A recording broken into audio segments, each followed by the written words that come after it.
Dr. Sarah Chen stared at her quantum field detector's display in disbelief. The readings were unlike anything she had ever seen before. Massive energy signatures had appeared simultaneously at strategic points throughout the solar system, far beyond any known satellite locations. She reached for her phone to call the National Science Advisory Board when every screen in her laboratory suddenly flickered to life. The image that appeared made her freeze.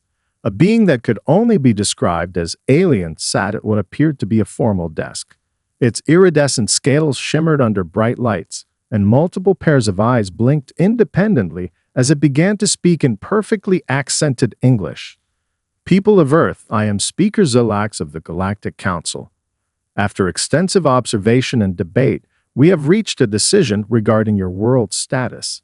The alien's voice carried a tone of practiced authority. Earth has been classified as a Category 7 unstable development zone, requiring immediate containment protocols. Sarah's quantum detector began screaming with new alerts. Through the laboratory's window, she watched as a shimmering curtain of energy rippled across the sky, transforming the familiar blue into a pale lavender hue. Her instruments recorded power readings that defied conventional physics. In Washington, D.C., General Michael Torres burst into the Oval Office without waiting for clearance. "Mr. President, NORAD has detected an energy barrier forming around the entire solar system. NASA confirms we're being enclosed in some kind of containment field." He paused, catching his breath. "Sir, we're being quarantined." The alien transmission continued, seemingly oblivious to the panic erupting in government centers worldwide. "This action is taken for the safety of both your species and the greater galactic community. Earth has demonstrated concerning patterns of behavior that must be addressed before any consideration of integration can proceed." In her lab, Sarah noticed something peculiar about the energy readings. The barrier's frequency was fluctuating in a precise pattern, too precise to be random. She quickly began recording the oscillations, her scientific mind already racing ahead to potential implications. This wasn't just a wall, it was a technology gig of study. Speaker Zelax's next words drew her attention back to the screens. "The containment field will allow sunlight and essential radiation to pass through while preventing any unauthorized space travel beyond your lunar orbit. This measure will remain in place until such time as your species demonstrates sufficient stability for reconsideration." At the United Nations, emergency sessions erupted into chaos as representatives demanded answers no one could provide. But in a quiet corner of the building, Dr. James Okonjo, head of the UN Science Council, was already drafting a proposal. He had prepared for this possibility ever since the first hints of alien observation were detected 3 years ago. The alien transmission shifted to show impressive views of the barrier's construction. Massive ships, each larger than Earth's largest cities, moved with impossible grace as they projected the containment field. It was clearly meant to intimidate, to showcase just how far beyond Earth's capabilities their technology was. Sarah Chen smiled as her computer completed its initial analysis of the barrier's energy pattern. The aliens had just handed them the key to understanding advanced quantum field manipulation. She began composing an email to Dr. Okonjo, knowing he would understand the significance of her findings. Speaker Zelax concluded the transmission with what was meant to be a reassuring smile, but the expression seemed artificial on their alien features. "This action is not a punishment, but protection. We look forward to the day when Earth has matured sufficiently to join galactic society. Until then, we bid you peace and prosperity within your designated space." The screens went dark. In the silence that followed, humanity faced what seemed to be an insurmountable setback. But in laboratories, military bases, and government facilities around the world, people like Sarah Chen were already seeing the possibilities. The Galactic Council had just made a crucial mistake. They had assumed humanity would accept imprisonment quietly. As night fell over her laboratory, Sarah's quantum detector continued recording the barrier's energy patterns. On her screen, the first lines of a new project were taking shape. Operation Looking Glass. Reverse engineering analysis of Galactic Council containment field technology. The door had indeed slammed shut, but humanity was about to learn how to pick the lock. 3 months after containment, deep beneath the Swiss Alps, in a facility that officially didn't exist, Dr. Sarah Chen presented her findings to a room of Earth's brightest minds. The holographic display showed a complex pattern of quantum energy waves, a perfect replica of the barrier's fundamental structure. The Council's containment field isn't just a wall, she explained, highlighting specific wave patterns. It's a masterpiece of quantum engineering that they've inadvertently allowed us to study up close. Every fluctuation, every energy pulse, it's all data we can learn from. Dr. James Okonjo leaned forward, his eyes reflecting the shimmer of the hologram. And you're certain about the breakthrough? The UN Science Council had authorized unlimited resources for this project, but even he hadn't expected results this quickly. Sarah nodded, entering a command into her tablet. The hologram shifted, showing 2 energy signatures side by side. This is the barrier's quantum signature, she pointed to the left image, and this, she indicated the right, is what we achieved in Laboratory 7 last week. The patterns match within 0.03% variance. A murmur of excitement rippled through the room. They weren't just studying the alien technology, they were replicating it.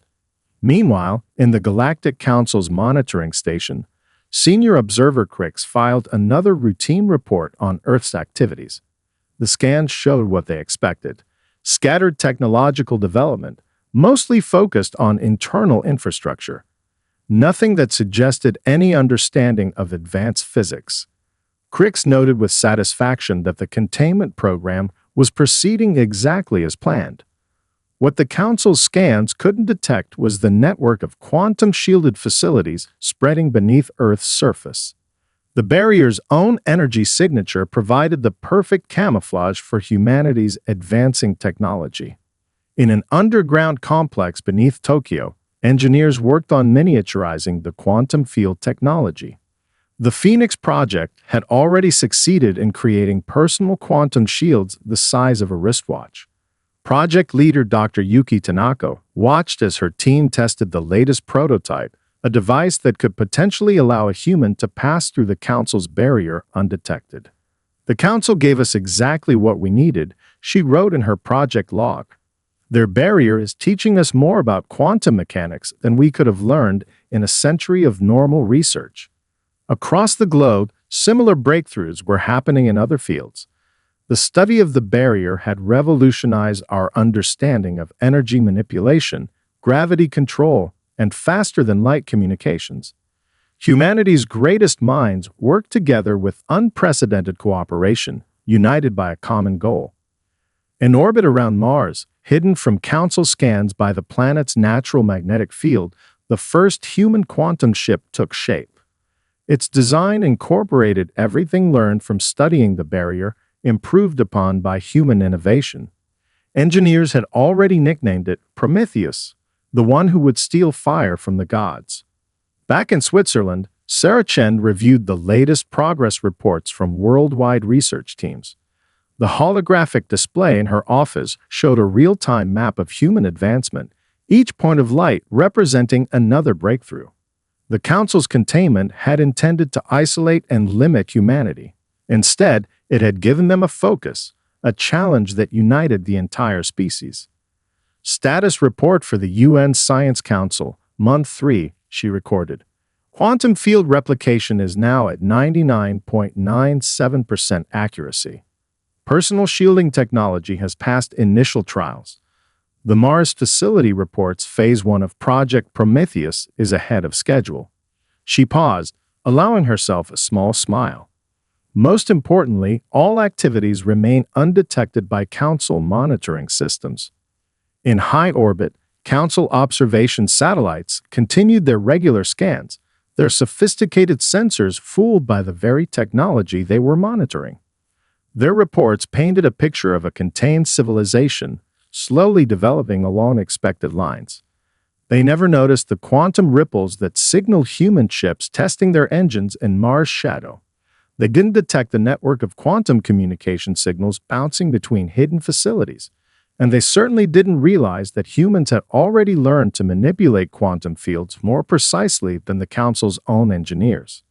The door hadn't just been locked, it had been turned into humanity's greatest classroom. Dr. Sarah Chen checked her quantum disguise field one final time. The holographic overlay shimmed perfectly, transforming her human features into those of a Centaurian maintenance worker. The species had been chosen carefully. Centaurians were common enough in council space to avoid attention, but rare enough that few knew their customs well. Field stability at 100%, Dr. Tanaka reported from the control room. Quantum signature matches standard council patterns. She paused, checking another reading. No one will know you're human unless you tell them. The prototype quantum portal hummed quietly in the background. Unlike the dramatic swirling vortexes in science fiction, it appeared as nothing more than a slight distortion in the air, barely visible unless you knew what to look for.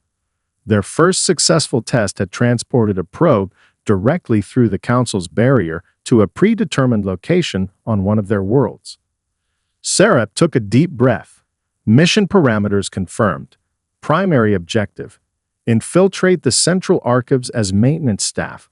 Secondary objective: gather data on Council security systems.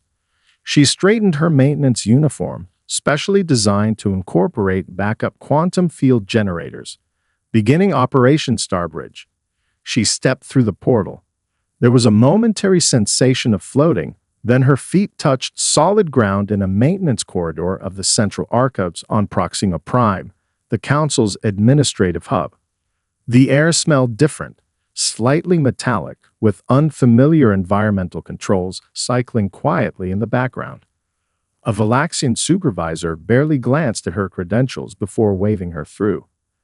Section 7B needs a full diagnostic. Try not to disturb the archivists. The casual dismissal confirmed their theory. Service workers were practically invisible to the Council's upper classes. As Sarah began her maintenance work, her quantum-enhanced tools secretly scanned and recorded everything around her. The central archives contained the accumulated knowledge of 47 spacefaring civilizations. More importantly, it held the complete technical specifications for Council technology. Worker 2749, report to Section 12 for additional assignments. Her communicator chirped. Sarah smiled. The Council's own automated systems were already integrating her into their workflow. They had no idea that Worker 2749 was transmitting valuable data back to Earth through microscopic quantum channels. In the break room, she met her first alien colleague, a Rigelian named Tech, who maintained the Archive's environmental systems. They never even look at us, Tech confided during their shared meal period. Sometimes I think the whole archive could stop working and they wouldn't notice until their personal terminals went dark. Sarah noted how many other service workers shared similar sentiments. The Council's rigid social hierarchy had created a vast underclass of maintenance workers, cleaners, and support staff who kept their civilization running while remaining invisible to their supposed superiors. Back on Earth, Dr. Okonjo reviewed Sarah's first data transmission. Remarkable, he murmured, studying the technical specifications she'd managed to access. Their quantum field technology is advanced, but they've stopped innovating. They're using the same basic designs they developed centuries ago. The success of Sarah's mission launched the next phase. Over the following weeks, more human operatives slipped through quantum portals across Council space. Each one took on a different service role: maintenance workers, cargo handlers, cleaning staff. The Council's own prejudices made it the perfect cover. No one questioned why they never saw the same maintenance worker twice, or why service efficiency was gradually improving. 3 months into her assignment, Sarah made another crucial discovery. The Central Archive's security systems weren't just dated, they were vulnerable. The Council had grown so confident in their technological superiority that they'd neglected basic security updates for decades. Initial infiltration phase complete, she transmitted back to Earth. Moving to Stage 2, Network Establishment.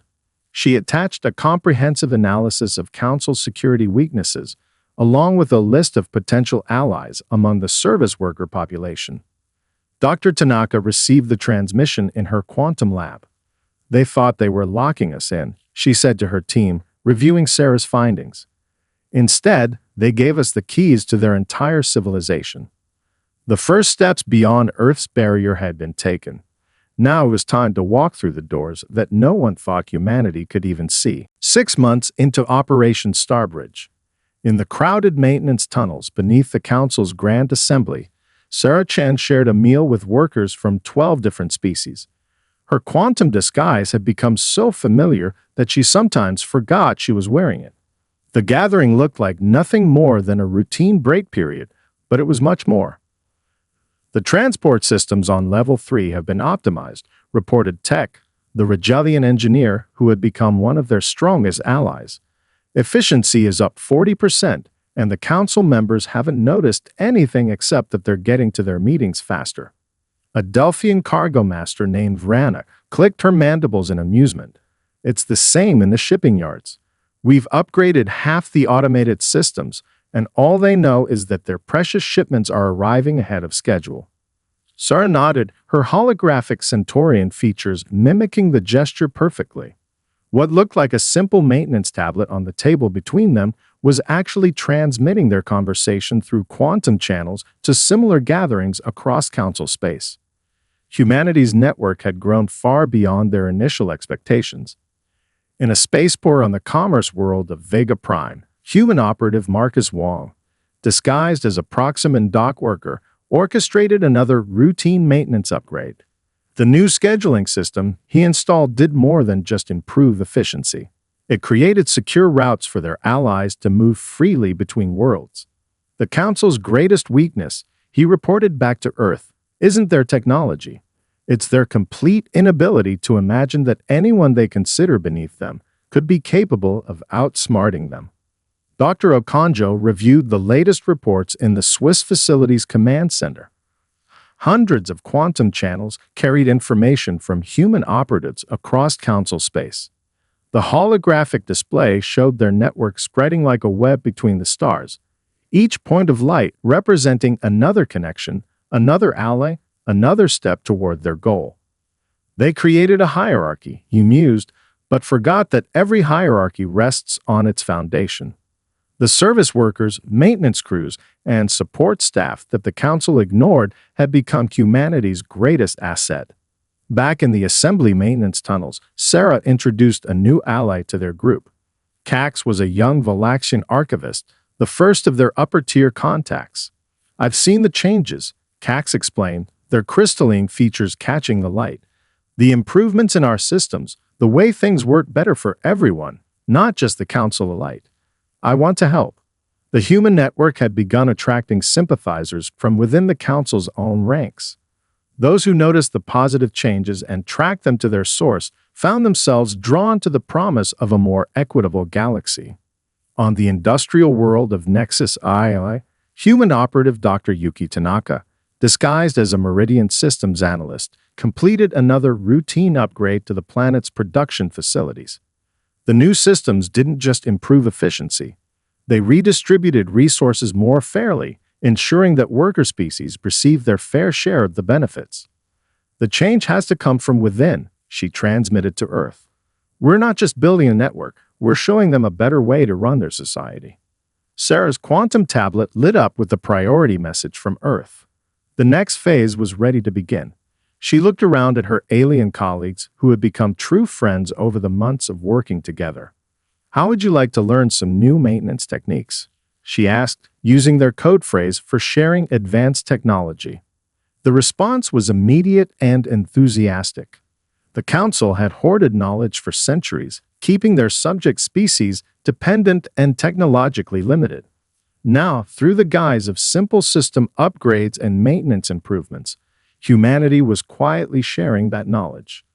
Remember, Sarah told her growing team, small changes add up. Every improvement we make shows people what's possible. When the time comes, they'll be ready for bigger changes. In his Swiss command center, Dr. Okonjo watched the network expand. Humanity hadn't just adapted to council space. They had transformed it, one maintenance tunnel, one spaceport, one archive at a time. The web was nearly complete. Soon, it would be time to show the Council exactly what their primitive species had been weaving right under their noses. Council member Zelax frowned at his personal journal. Something was different about the Grand Assembly systems today. His messages were being sorted in a new way, prioritizing communications from all species equally rather than following the traditional hierarchy. A minor change, barely worth noting, yet somehow unsettling. Maintenance reports everything is functioning normally, his assistant reported. The system is actually running more efficiently than before. Zyvax nodded dismissively, but the incident lingered in his thoughts. In the prestigious Stellar Academia on Proxima Prime, Professor Vena of the High Council noticed similar peculiarities. The automated library system had begun suggesting research papers from non-council species alongside the traditional approved sources. When questioned, the system simply reported that it was optimizing search results for maximum scientific value. Sarah Chen, still disguised as a Centaurian maintenance worker, monitored these small ripples of change from her position in the archives. Phase 5 proceeding as planned, she transmitted to Earth. The subtle alterations are beginning to accumulate. The council members are noticing, but they can't quite identify what's different. In the grand dining hall of the assembly, council member Crix was surprised to find himself sharing a table with a Regelian engineer. The automated dining system had eliminated the traditional segregated seating arrangements, citing optimal space utilization. More surprisingly, he found the engineer's insights into quantum field maintenance fascinating. Dr. Okonjo reviewed the reports from across council space with satisfaction. The beauty of it, he explained to his team on Earth, is that every change appears logical and beneficial. They can't object without admitting their objections are based purely on prejudice. On the transport routes between council worlds, ships began arriving with mixed species crews. The automated scheduling system had assigned personnel based purely on capability, disregarding traditional species restrictions. Efficiency rates soared, and no one could argue with the improved results. Sarah observed the changes from her maintenance post as she installed another routine update. The council's rigid social structure was softening, not through confrontation, but through 1,000 small improvements that made cooperation natural and isolation inefficient. In the council's Central Security Office, analyst Tren compiled a report on recent system changes. Everything showed improved performance metrics, but something felt off. The patterns were too perfect, the improvements too consistent across different systems. When he tried to investigate deeper, however, the security protocols themselves suggested more pressing matters requiring his attention. "They're starting to sense something," Sarah reported to Dr. Tanaka during their encrypted quantum communication. "But the changes are too subtle and too beneficial to trigger any real alarm. Every investigation hits a dead end because there's nothing technically wrong to find." The Council's own technology was working against them.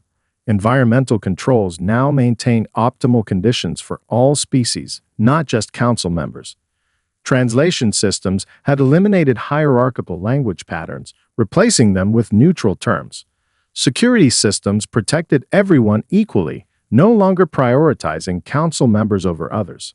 In his private chambers, Speaker Zelax reviewed reports from across Council space. Production was up, efficiency had improved, and even cultural exchange was flourishing. Yet something nagged at him. The Council's carefully maintained order was shifting, but he couldn't point of any single cause. "Have you noticed," a junior council member asked during a private session, "that it's becoming difficult to maintain the old ways? The systems seem to resist any attempt to reinstate traditional hierarchies." The observation was met with uncomfortable silence. None of them wanted to admit that their own technology seemed to be quietly reshaping their society. Sarah transmitted her final Phase 5 report to Earth. The Council is beginning to realize their perfect society is changing, but they can't stop it without deliberately making things worse for everyone. Each small change has become a foundation for the next, and removing any of them would create visible problems. In the Swiss facility, Dr. Okonjo gave the order to prepare for Phase 6. The Council had spent centuries building systems to maintain their power. Now those same systems were teaching their society a new way to function, one subtle change at a time. The stage was set for the final revelation. Soon, the Council would learn just how much had changed while they weren't watching. The Grand Assembly Hall of the Galactic Council gleamed under crystalline lights as delegates gathered for their most celebrated annual event, the Containment Day ceremony. 5 years had passed since they had secured galactic peace by isolating Earth's unpredictable humanity behind their quantum barrier. Speaker Zilak stood at the primary podium, his scales shimmering with ceremonial iridescence. Honored representatives of the Council worlds, he began, "Today we celebrate 5 years of successful containment policy. Our wisdom in isolating the human species has been proven by 5 years of uninterrupted galactic stability." In the maintenance corridors below, Sarah Chen removed her quantum disguise for the first time in months. Around her, other maintenance workers did the same, revealing dozens of humans who had been hiding in plain sight. Each carried a quantum tablet, their fingers hovering over synchronized commands. "All teams report ready," Sarah transmitted to Dr. Okonjo, awaiting final authorization. In the assembly hall, Zelax continued his speech. The humans, while showing admirable resilience, remained safely contained within their solar system. Our monitoring shows no significant advancement in quantum physics or space travel capability. Dr. Okonjo's voice came through Sarah's quantum communicator, authorization granted. Begin Phase 6. Sarah nodded to her team. Initialize primary sequence. Time to show them what humanity has learned from their containment technology. In the assembly hall, Zelax raised his arms dramatically. Let this day stand as a testament to the Council's wisdom in protecting the galaxy from potentially disruptive influences. Every screen in the assembly hall suddenly flickered. The grand displays, personal terminals, even the ceremonial quantum field projectors, all shifted to display a simple message in the Council's own elegant script. "Thank you for the advanced technology tutorial.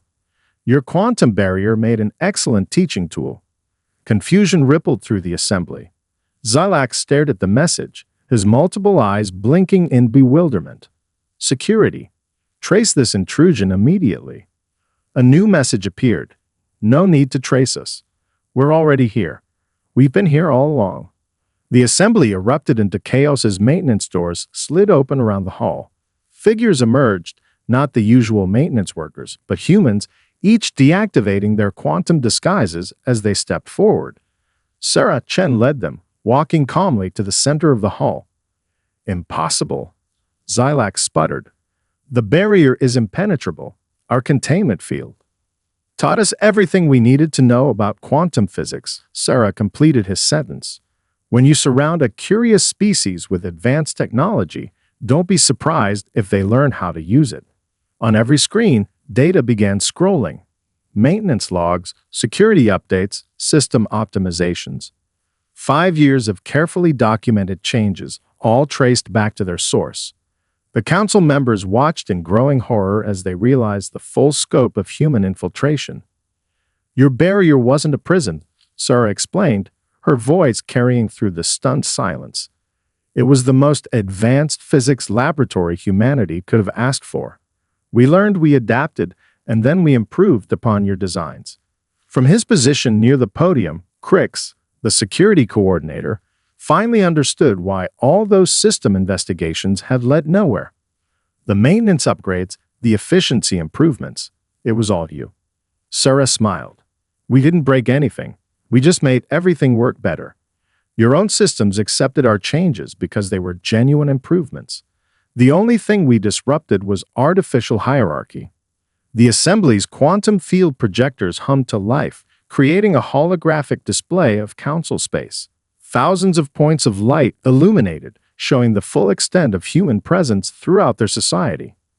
"Humanity was never trapped," Sarah announced to the assembly. We simply chose to learn before we stepped onto the galactic stage.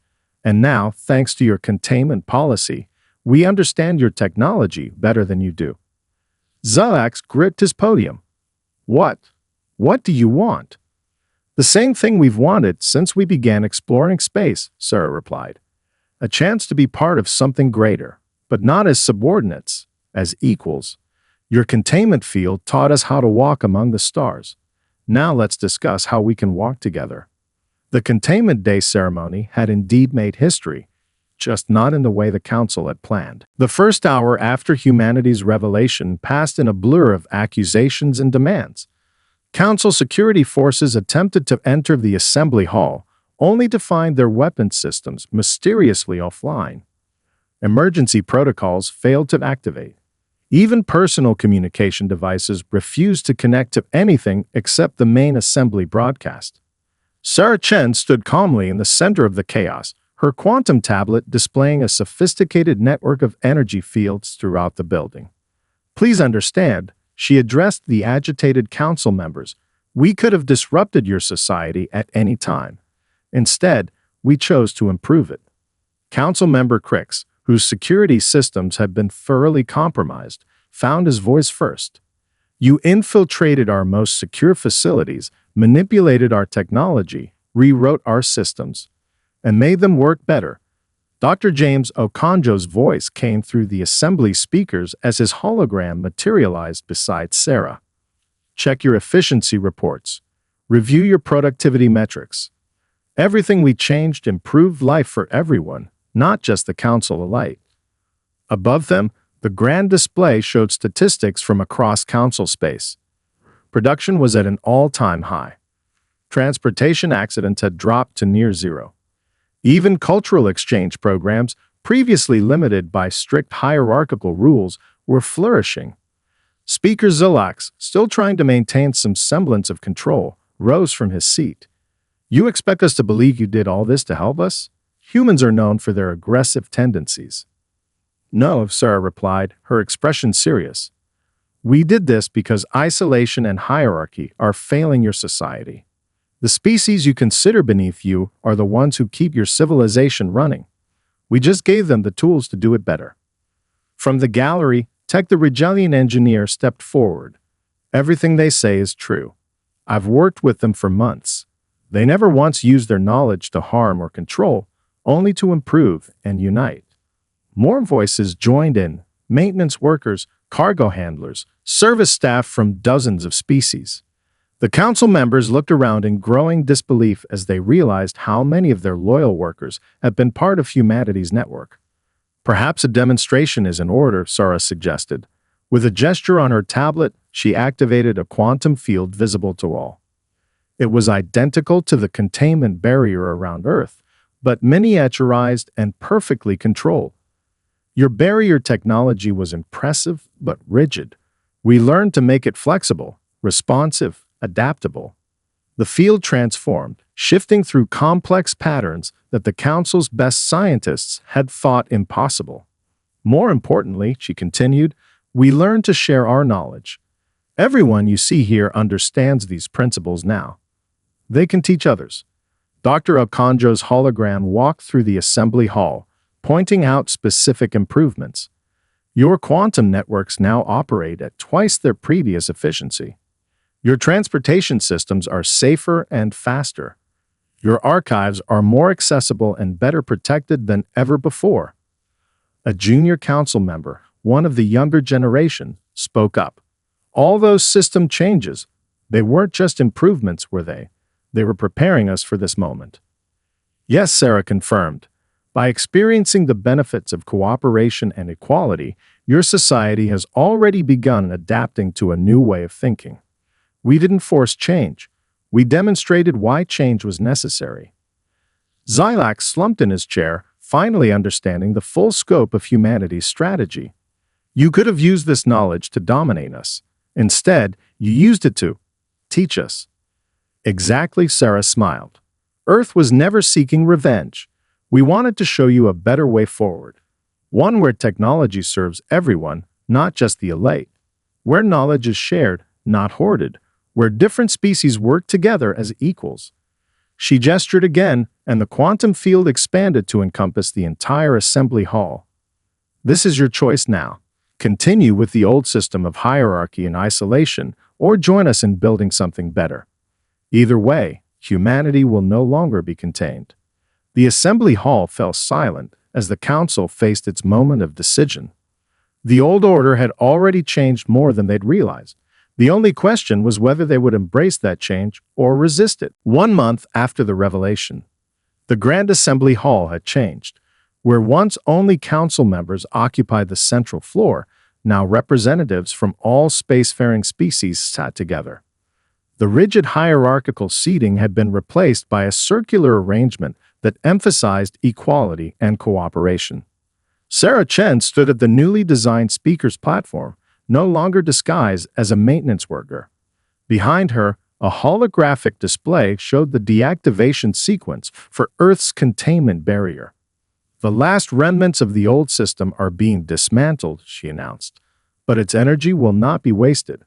Dr. Okonjo, present in person rather than as a hologram, stepped forward to explain. The barrier's quantum matrix will be repurposed into a network of transportation gates. What once divided us will now connect all our worlds. Speaker Zalax, who had chosen to remain in his position after supporting the reforms, addressed the gathered representatives.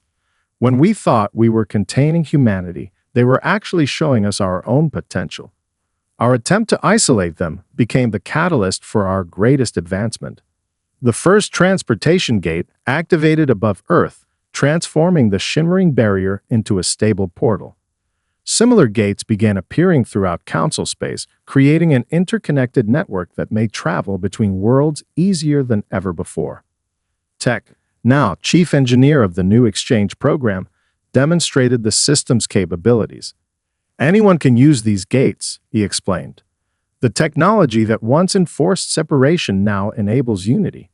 Humanity's greatest gift was showing us how to turn barriers into bridges. In the archives, now open to all species, Crix had taken on a new role as director of cultural integration. The humans didn't just change our technology, he addressed a group of mixed species students. They changed how we think about advancement itself. True progress comes from cooperation, not competition. The quantum improvements humanity had introduced were being shared openly. Sarah watched with satisfaction as representatives from former council worlds worked alongside those they had once considered inferior, each contributing their unique perspectives to solve common challenges. The containment barrier taught us quantum physics, she explained to a gathering of scientists from across the galaxy. But your species taught us something equally valuable, the importance of patience, understanding, and working for the greater good. Dr. Tanaka, leading a joint research initiative, presented the latest developments in quantum field technology. The collaboration between different species had led to innovations that neither humans nor the Council could have achieved alone. Every species brings a unique way of thinking, she noted. Our differences make us stronger together. Above Earth, the last traces of the containment field transformed into a permanent transportation hub.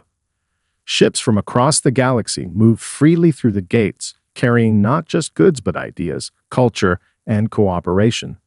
Professor Venna, who had first noticed the changes in the library system, now headed the new Galactic Education Exchange. We thought we were teaching lesser species, she admitted to her colleagues. Instead, we learned that every species has something valuable to teach. In the heart of what had once been council space, a new institution rose, the Galactic Exchange Center. Its architecture incorporated designs from all member species, a physical representation of their new unity. The building's quantum core, derived from the same technology as the containment barrier, powered a communication network that connected all worlds. Sarah stood with Dr. Okonjo on the center's observation deck, watching ships from across the galaxy come and go through the quantum gates. Not exactly the revenge they expected, she smiled. Because it was never about revenge, Okonjo replied. It was about showing them a better way. The greatest victory isn't defeating your opponent, it's turning them into allies. Below them, the evening session of the new Galactic Assembly was beginning.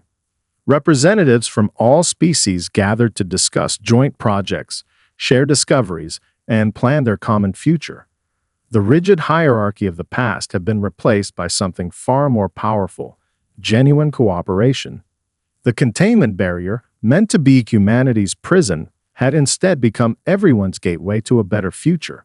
Earth's shocking revenge had transformed into the galaxy's greatest gift: the understanding that true advancement comes not from forcing others down, but from lifting everyone up.